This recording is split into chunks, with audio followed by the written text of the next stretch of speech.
And sometimes the dead would rather not be disturbed. But enough about me. What of Armorang?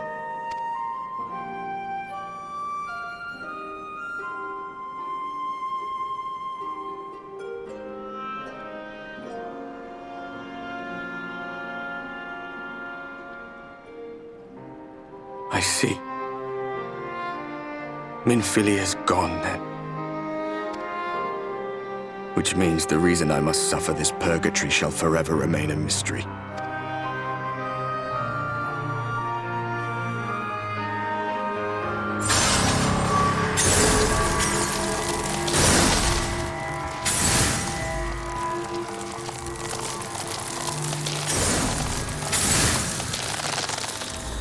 What's the matter? Are you all right?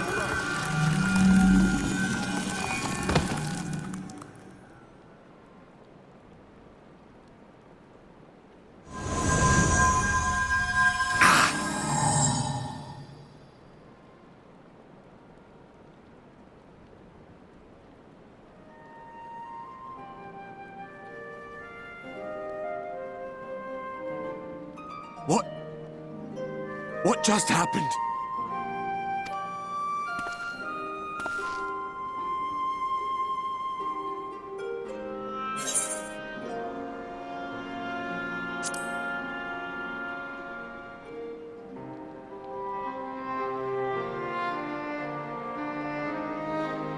Minfilia said my time had not yet come.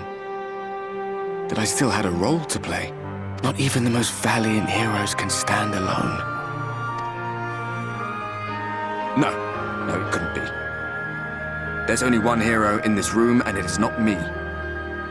I'm just a shadow, cursed to wander.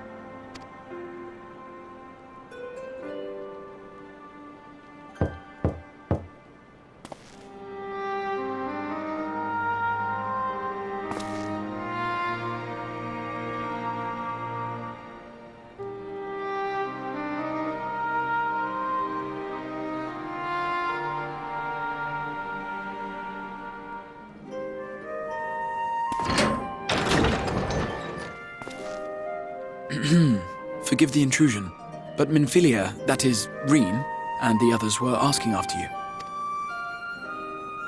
Is everything all right?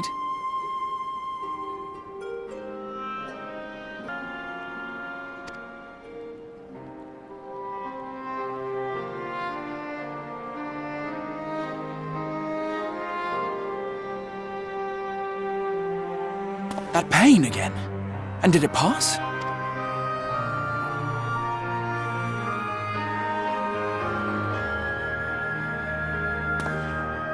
Thank goodness for that.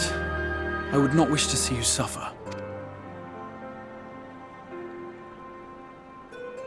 Though I know only too well how much you have suffered on our behalf in recent days. Indeed, I have no right to impose upon you further. Nevertheless, I must ask one thing of you. That you survive this, no matter what. When the dust settles, you must return to your world, for the battles to come and the wars yet unwon. The final Light Warden is all that stands between us and victory. There is still much we must do to prepare, but for now, I will see if there is aught that may remedy the strange affliction which plagues you.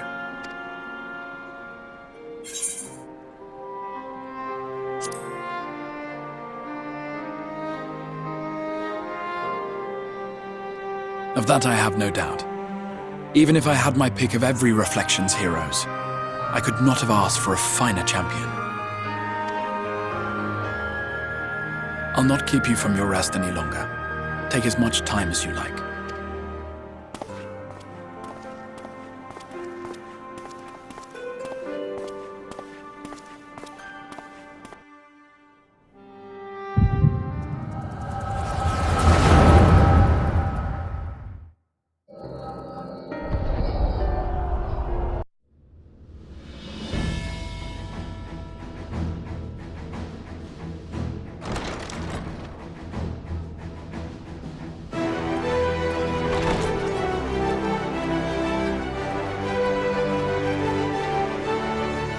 there you are.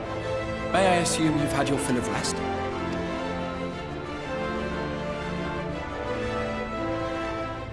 That is well. Now that we are all present, let us speak of our plan. Thus far, we have vanquished 4 Light Wardens, restoring night to much of Norvrand. Only one remains, that of Calusia, and with Reen to guide us, I am certain we will find it.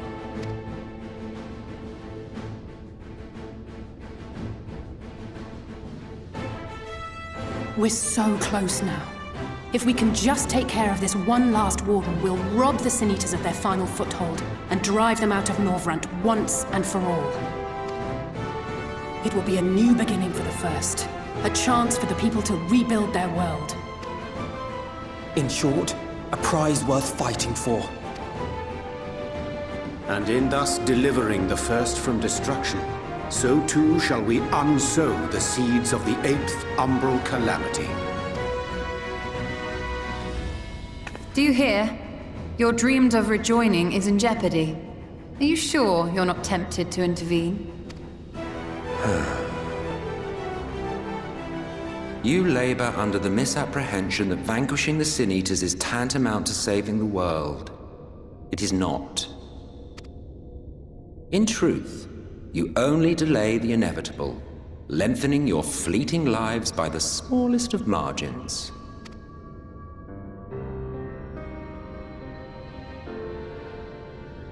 Twould be churlish of me to deny you this small concession, close as we've become. Foolish and misguided though you are not without charm. Each and every one of you is possessed of a noble heart. When the weak want for succor, you do not hesitate to provide it. Alas, your nobility is short-sighted. You think only of the problem in front of your nose. A limitation of your ephemeral existence. Our lives may seem short and insignificant to the likes of you, but one does not need to be an eternal being to achieve lasting change. If I may stop you there, I do not claim that we Ascians are special. That is another misconception. In the beginning, everyone lived nigh for eternity. Such was the natural order of things. But like so much else, this was taken from you.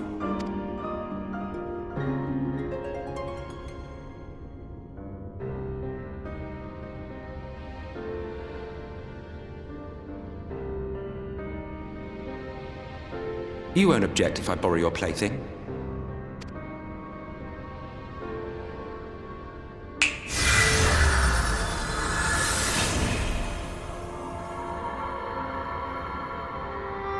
In the distant past, when the world was one and whole, a great calamity threatened all life. It began without warning. The very laws of the star were warped and broken, and chaos swiftly spread throughout the land. Faced with annihilation, we sought to imbue the star with its own will. Thus was Zodiac born, and by his power was order restored. Ere long, however, thankless fools began to fear that Zodiac's might was too great, and so they conjured another to keep him in check. Your own dear Hydaelyn.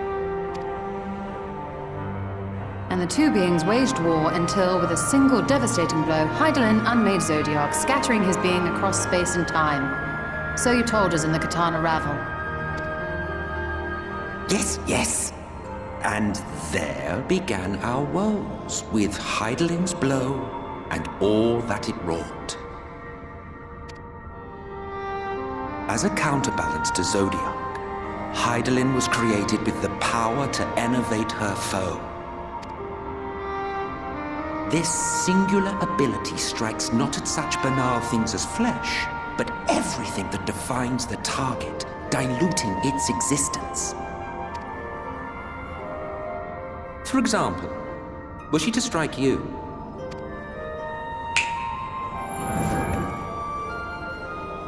two individuals, identical in appearance yet reduced in all respects. Strength, intelligence, the soul itself, all is halved.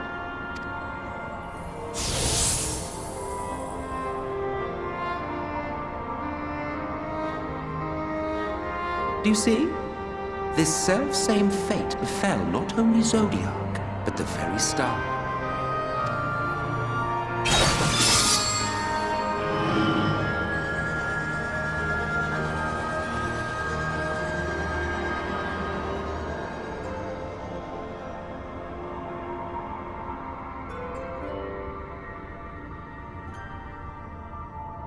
Only 3 were fortunate enough to escape the sundering, me being one of them.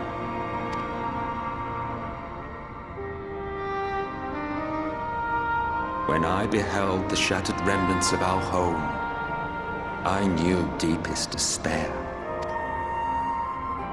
The inhabitants of these 14 fragments were feeble, frail and foolish, oblivious to their imperfection, ignorant of their past.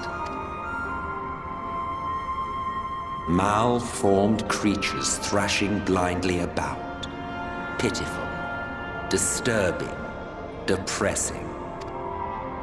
So, we took it upon ourselves to rejoin the worlds. But in our eagerness and, I confess, our ignorance, we erred and made a useless void of the 13th.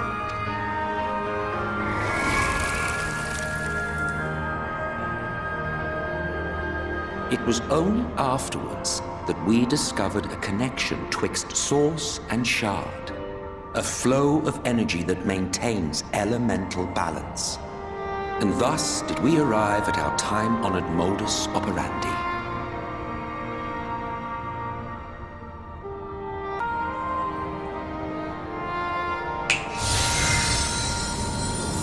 From a purely Asian standpoint, it could be said that what you seek to do is only logical. But that would be to ignore the immeasurable destruction wrought with each rejoining. You have murdered millions, and this we cannot condone. By your fragmented existence, you continue to give rise to tragedies far crueler than any calamity. But yes, moral relativism and all that. Case in point, I do not consider you to be truly alive, ergo, I will not be guilty of murder if I kill you.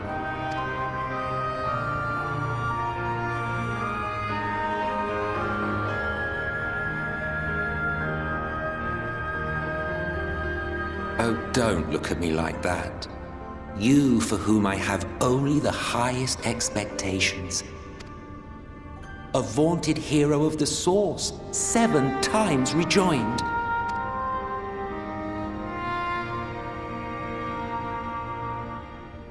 Long have I awaited one who might brave a path of lesser tragedy. A resilient soul able to endure the necessary pain. I dare to hope that my wait is over. So, finish your task and slay the Light Warden. Make proof of your usefulness, and then we may speak again.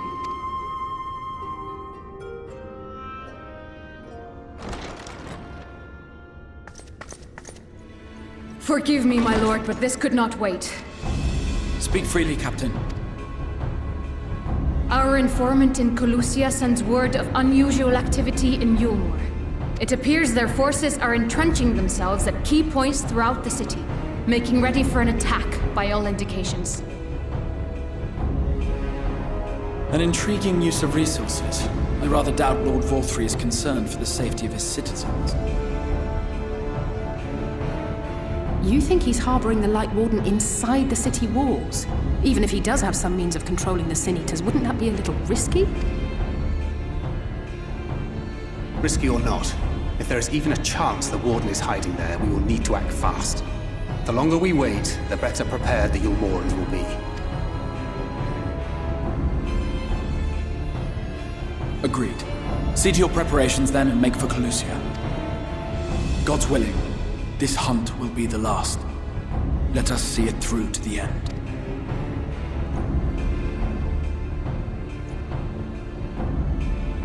we should begin by assembling in Rite. There we may assess the situation in Yulmore and decide how best to proceed.